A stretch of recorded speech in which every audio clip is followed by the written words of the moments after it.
स्वागत आहे तुमचं मोरेताईंच्या रेसिपी चॅनल मध्ये।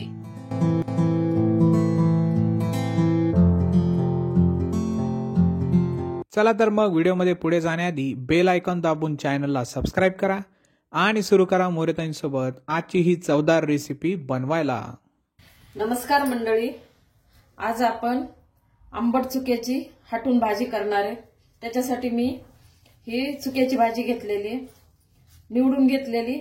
फक्त ना हे जे देठ आहे का ते जास्तचे मी ठेवलेले, कारण शिजवताना ना आपण हे सगळं एकदम पाणी पाणी होतं, पाण्यासारखीच भाजी असते ही।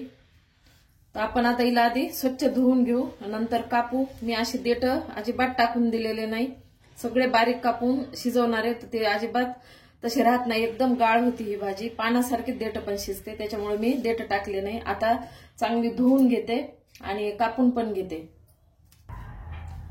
तर भाजीमध्ये टाकायला ना मी डाळ घेतलेली, ती डाळ आधी भिजू घातली, मुगाची डाळ घेतली। तुम्ही हरभऱ्याची पण टाकू शकता, तुरीची पण टाकू शकता, किंवा अजून दुसरी मटकीची, तुम्हाला जे आवडते ते। मी आता ही मुगाची टाकणार आहे आणि अर्धा तास झालं भिजवली। आता ही भाजी आपण शिजायला टाकू का तेव्हाच ही पाण्यातून काढून आपल्याला डाळ पण त्याच्यामध्ये शिजून घ्यायची।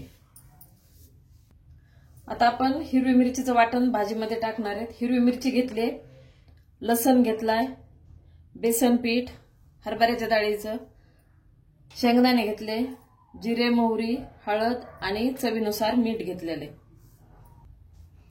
आता ही स्वच्छ भाजी मी धुवून घेतलेली चुक्याची आणि कापून घेतले। तर हे कापले, हे देठ घेतलेत ना ते पण असे बारीक बारीक कापलेत, शिजणार आहे ते पण आपण असे बारीक कापून टाकायचे आणि चांगले धुवून काढलेली। त्याच्यात आता आपल्याला ही मुगाची डाळ भिजवली होती त्याचं पण पाणी काढून घेतले। आता ही डाळ टाकून घेऊ, थोडी भिजवली ना तर लवकर शिजते, कारण चुक्याची भाजी कशी पटकन शिजते, त्याच्यामुळे डाळ भिजू घालायची। हिरव्या मिरच्या पण मी याच्यातच टाकायले, अशा कट केल्या, आता तशा टाकल्या तरी शिजत आहेत त्या, आणि नंतर आपल्याला हटून घ्यायचे। तर ह्या हिरव्या मिरच्या टाकून घेतल्या। आता हे शेंगदाणे ते पण टाकून घ्यायचे, ते पण शिजते मग। आणि आता आपण पाणी टाकून घेऊ। तुम्हाला कुकरमध्ये शिजवायचं असेल तरी चालतंय, पण ही भाजी ना अशी पटकन शिजते म्हणून मी आता तिला कढईमध्येच शिजवणार आहे। आता शिजवल्यावर लगेच दाखवते तुम्हाला।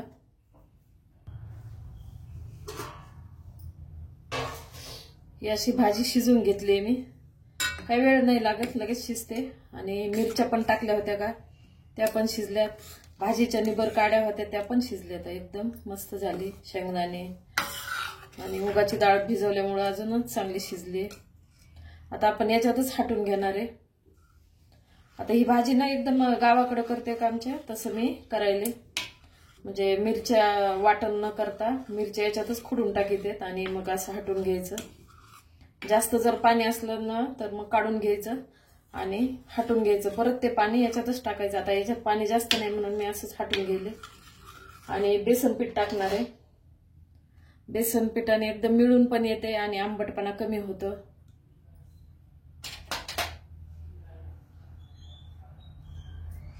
कुणी ज्वारीचं पण पीठ टाकतं, पण आम्ही बेसन पीठच टाकतो। आणि याची कुणी पातळ भाजी, कुणी गरगाटा म्हणतं, पण आम्ही हटव भाजी म्हणतो। आता तुम्ही काय काय म्हणता ते मला पण सांगा।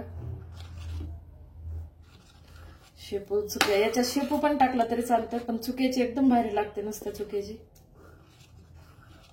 आणि जास्त जर आंबट असलं तर कुणी कुणी थोडंसं पाणी पण काढून टाकतं, थोडं एकदम असं उकळी घेऊन भाजी टाकायची, थोडं उकळायचं आणि ते पाणी काढून टाकायचं। पण ही भाजी एकदम पौष्टिक असते, तर एकदा धुवून टाकायचं, त्याचं पाणी पण नाही टाकायचं काढून, छान लागते ही भाजी।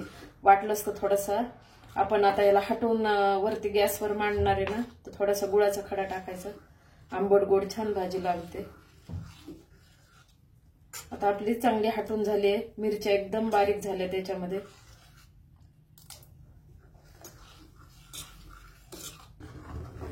आता छान हटून घेतली।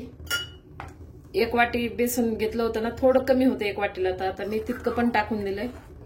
थोडंसं पाणी टाकणार आहे आता, कारण अजून आपली भाजी शिजणार आहे ना। आता बेसन पीठ टाकल्यावर थोडी अजून घट्ट होणार आहे, तर थोडंसं पाणी टाकणार आहे। 1 ग्लास इतकं पाणी टाकलंय मी आता आणि भाजी शिजायला 1 तांबे टाकलं होतं. जास्त पातळ पण छान नाही लागत ही भाजी, घट्टच पाहिजे.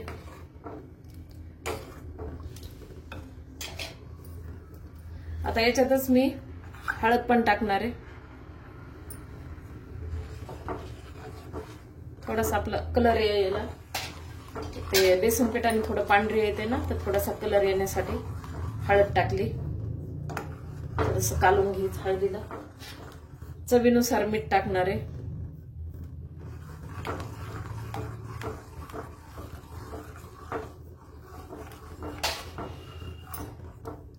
आता तुम्ही म्हणता लसण जिरे काहीच नाहीत आपल्याला ना, पळीत म्हणजे गावाकडे काय करते, चुलीवर ही भाजी केली ना तर हे असंच हाटून घ्यायचं आणि चुलीत जाळ चालू असतो का त्याच्यावर आपली हीच पळी धुवून याच्यामध्ये तेल टाकायचं आणि जिरे मोहरी आणि लसण, चांगला लसण एकदम असा चांगला तळू द्यायचा आणि मग ती पळी भाजीमध्ये अशी सोडायची आणि झाकण ठेवायचं.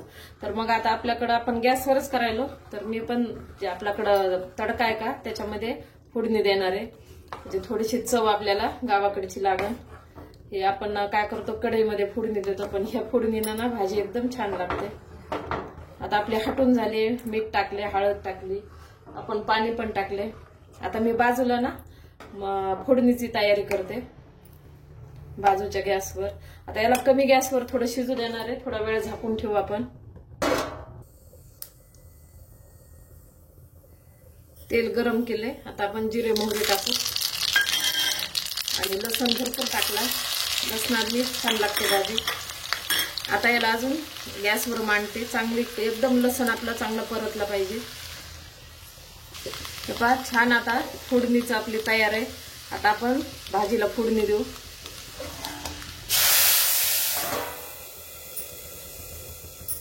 फोडणी दिल्यावर असं ताट झाकून ठेवलं होतं, छान फोडणी बसलेली. आता थोडा वेळ आपण असं शिजू देऊ.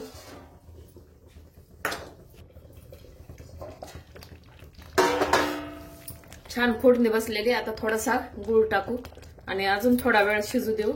गूळ टाकल्यावर गूळ आता विरघळतोय. आता भाजी तयारच आहे आपली, पण थोडं गूळ विरघळेपर्यंत शिजू देऊ. आता आपली भाजी तयार आहे. गॅस बंद केला. छान झाले. आता काढून घेऊ. हे पहा आता शेंगदाणे, लसण, हे असं लसण दाताखाली आल्यावर खूप छान भाजी लागते. अशा पद्धतीने एकदा नक्की करून बघा. काढून घेते मी आता. अशा प्रकारे आंबट चुक्याची हटून भाजी तयार आहे. एकदा नक्की ट्राय करा आणि कमेंटमध्ये कळवा. तुम्हाला हा व्हिडिओ आवडला असेल तर लाईक करा आणि अशाच प्रकारच्या चवदार आणि चमचमीत रेसिपीसाठी सबस्क्राईब करा आणि कमेंटमध्ये कळवा तुम्हाला कोणत्या रेसिपीज बघायला आवडतील.